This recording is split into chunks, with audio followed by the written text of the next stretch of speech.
धोवाला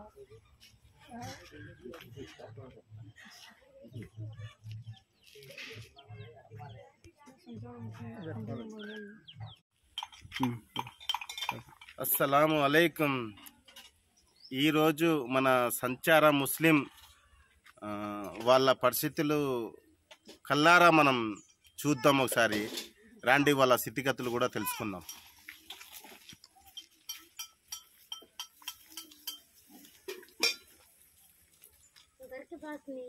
कहाँ गए अम्मा? पत्थर मारने गए।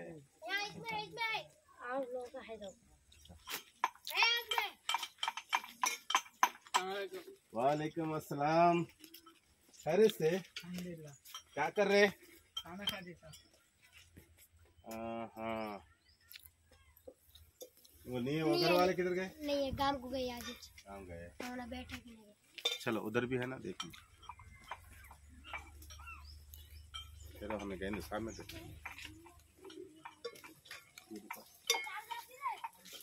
जरूर चले गए। हाँ।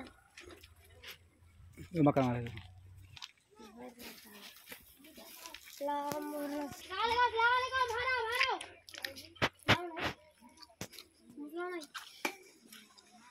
अस्सलाम वालेकुम।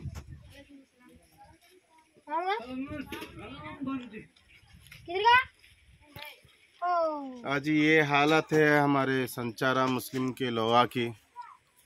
చూస్తూనే ఉన్నారు కదా, ఊరికి అవతల గుడిసెలు వేసుకొని ఇప్పటికైనా కూడా మా పరిస్థితులను చూసి మా సంచార ముస్లింలకి ప్రభుత్వం గుర్తిస్తే చాలా సంతోషకరంగా ఉంటుంది. అస్సలాము అలైకుం, జజాకల్లాహ్.